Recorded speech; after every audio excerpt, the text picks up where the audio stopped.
Herkese merhaba. Videoya başlarken nükleer savaşın ne kadar yıkıcı olabileceğini ve nasıl bir tehdit ile karşı karşıya olduğumuzu anlayabilmek için, dünyamızın, nükleer savaş tarihinden, kısa bir bilgi vermek istiyorum.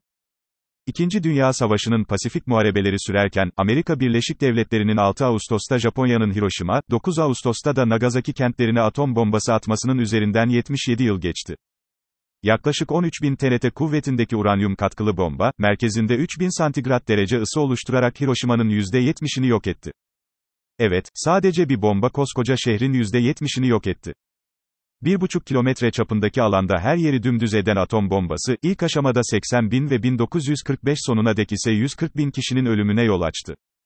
Bombalamada yaralanan çok sayıda kişi tıbbi yardım alamadan ölürken, şehre yardım götürmeye gidenler de bomba sonrası oluşan radyoaktif yağmura maruz kalarak hayatını kaybetti. Nagasaki'ye ise yerin 500 metre üzerinden atılan ve 22.000 TRT gücündeki bombanın yıkım gücünü, şehrin etrafını çevreleyen tepeler sınırlarken, ilk aşamada 70.000'e yakın kişi öldü ve Nagasaki'nin yarısı yok oldu. Savaş sürerken dönemin Amerika Birleşik Devletleri Başkanı Harry Truman'ın atom bombası kullanılması gerekçelerinin, Sovyetlere gövde gösterisinin yanı sıra, Doğu Avrupa'dan sonra Doğu Asya'da da Sovyet tehdidi olduğu biliniyor. Temmuz 1945 sonunda, İngiltere, Çin ve ABD'nin, Potsdam Bildirisi, ile teslim olma çağrısında bulunduğu Japonya, şartsız teslim olmayacağını, duyurdu. Japonya, Ağustos başında ittifak cephesine, anlaşmalı barış, teklifi yaptı ancak teklifin kabul edilmemesi üzerine 6-12 Ağustos haftasında pazartesi Hiroşima'ya, perşembe de Nagasaki'ye atılan atom bombaları ile şehirler yerle bir edildi.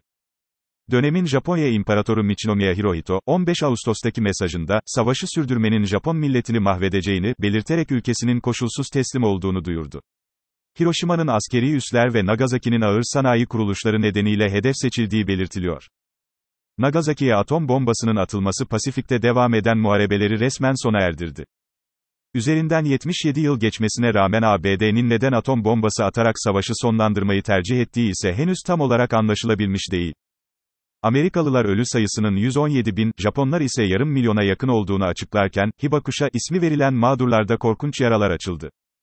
Hibakushalar üzerindeki radyasyon zehirlenmeleri, nükleer güç sanayisinde emniyet seviyelerinde ölçüm standardı sağladı. Savaşın kırılma noktaları olarak bilinen atom bombaları, Japonya'nın teslim olmasına sebep olurken ortaya çıkan sonuç da uluslararası ilişkilerin dönüşmesine yol açtı. Amerika ve Sovyetler, 1950'ye kadar geliştirdiği daha kuvvetli hidrojen bombalarını kıtalar arası balistik füzelere nasıl monte edeceğini formüle etti ve dünya, aşırı güç kullanabilme çağına adım attı. Dünya, 1960 ve 1990 arasını nükleer savaşın gölgesinde yaşarken iki nükleer gücün birbirlerine doğrudan savaş açma cesaretini gösteremediği, soğuk savaş dönemine girdi. Peki Rusya'nın Ukrayna'ya karşı başlattığı askeri harekat, soğuk savaş döneminin bitmesine ve sıcak savaşa geçilmesine sebep olabilir mi? Rusya Devlet Başkanı Vladimir Putin'in Rus ordusuna, özel savaş seviyesine geçilmesi ve nükleer füzelerin aktifleştirilmesi emrini vermesi, Rusya Dışişleri Bakanı Lavrov'un, 3. Dünya Savaşı nükleer ve yıkıcı olur, açıklaması, tüm dünyada nükleer savaş endişesine sebep oldu. ABD, Avrupa, NATO ve diğer birçok ülke tarafından, Ukrayna'ya karşı başlattığı askeri harekat sebebiyle ekonomik ve kültürel çok büyük yaptırımlara maruz kalan Rusya'nın, tüm dünyadan tecrit edilmesi, ekonomik olarak çökmesi ile Ukrayna harekatından vazgeçmesi ve geri çekilmesi hedefleniyor. Peki bu yaptırımlar işe yarar mı? Putin'in gözünü korkutabilirler mi? Bu sorunun cevabını şu şekilde vermeye çalışalım. 2018 yılında yapılan bir belgeselde Devlet Başkanı Putin, eğer birileri Rusya'yı yeryüzünden silmeye karar verirse meşru cevap hakkımız var. Evet, bu insanlık ve dünya için yıkım olacaktır. Ama ben bir Rusya vatandaşı ve onun devletinin başıyım. İçinde Rusya'nın olmadığı bir dünyaya gerek var mı? Demişti. Evet, Rus lider Putin, içinde Rusya'nın olmadığı bir dünyanın gereksiz olduğunu düşünüyor.